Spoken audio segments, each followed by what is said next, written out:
വഴിമുട്ടി അന്വേഷണം. കൊല്ലം പുനലൂർ ആളുകേറ മലയിലെ ദുരൂഹ കൊലപാതകം റേഞ്ച് DIG അജിത ബീഗത്തിന്റെ നേരിട്ടുള്ള മേൽനോട്ടത്തിൽ അന്വേഷിക്കും. അന്വേഷണ സംഘത്തിൽ ഉൾപ്പെട്ടവരുടെ അടിയന്തര യോഗം DIG വിളിച്ചു ചേർത്തിട്ടുണ്ട്. തമിഴ്നാടിന് പുറമെ മറ്റ് സംസ്ഥാനങ്ങളിലേക്കും അന്വേഷണം വ്യാപിപ്പിച്ചെന്ന് റൂറൽ SP വിഷ്ണു പ്രദീപ് 24നോട് പറഞ്ഞു. ഇനിയും കൊല്ലപ്പെട്ട ആളെക്കുറിച്ച് ഒരു വിവരവും ലഭിച്ചിട്ടില്ല. ഇത് തന്നെയാണ് അന്വേഷണത്തെ പ്രതിസന്ധിയിലാക്കുന്നതും അന്വേഷണത്തെ വഴിമുട്ടിക്കുന്നതും.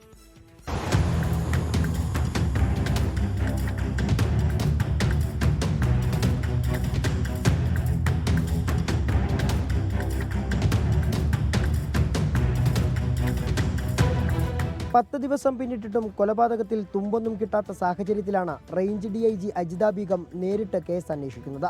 അന്വേഷണ സംഘത്തിൽ ഉൾപ്പെട്ട ഓഫീസർമാരെ കൊട്ടാരക്കര റൂറൽ SP ഓഫീസിലേക്ക് വിളിച്ചു വരുത്തിയ DIG ഇതുവരെയുള്ള പുരോഗതി വിലയിരുത്തി. തമിഴ്നാട്ടിലും അയൽ സംസ്ഥാനങ്ങളിലുമുള്ളവർ ഉപയോഗിക്കുന്ന വസ്ത്രമാണ് മൃതദേഹത്തിൽ നിന്നും ലഭിച്ചത്. അതിനാൽ കൊല്ലപ്പെട്ടത് മലയാളിയല്ല എന്നാണ് അന്വേഷണ സംഘത്തിന്റെ വിലയിരുത്തൽ. കേരളത്തിലെ ഒരു മലയോര മേഖലയിൽ ചങ്ങലയിൽ ബന്ധിച്ചുള്ള കൊലപാതകം ഇതിനു മുമ്പും ഉണ്ടായിട്ടുള്ളതായി സൂചനയുണ്ട്. അത്തരം കേസുകളിൽ ഉൾപ്പെട്ട പ്രതികളെ കേന്ദ്രീകരിച്ചും അന്വേഷണം നടക്കുകയാണ്. മറ്റ് സംസ്ഥാനങ്ങൾ കേന്ദ്രീകരിച്ചുകൂടെ അന്വേഷണം വ്യാപിപ്പിച്ചിട്ടുണ്ട്. CCTV, മറ്റ് ടവർ ഡംപ്, സെൽ ലൊക്കേഷനും മറ്റുമൊക്കെ കേന്ദ്രീകരിച്ച് അന്വേഷണം നടക്കുന്നുണ്ട്. DNA സാമ്പിൾ കളക്ട് ചെയ്തിട്ടുള്ള അനാലിസിസും സയൻറ്റിഫിക് ആയിട്ടുള്ളൊരു ഇൻവെസ്റ്റിഗേഷനാണ് ഇപ്പോൾ നടന്നുകൊണ്ടിരിക്കുന്നത്. പോലീസിന് തലവേദനയായ മറ്റു പല കേസുകളും തെളിയിച്ച ഉദ്യോഗസ്ഥരെ കൂടി അന്വേഷണ സംഘത്തിൽ ഉൾപ്പെടുത്തിയേക്കും. സുജിത് സുരേന്ദ്രൻ, 24, കൊട്ടാരക്കര.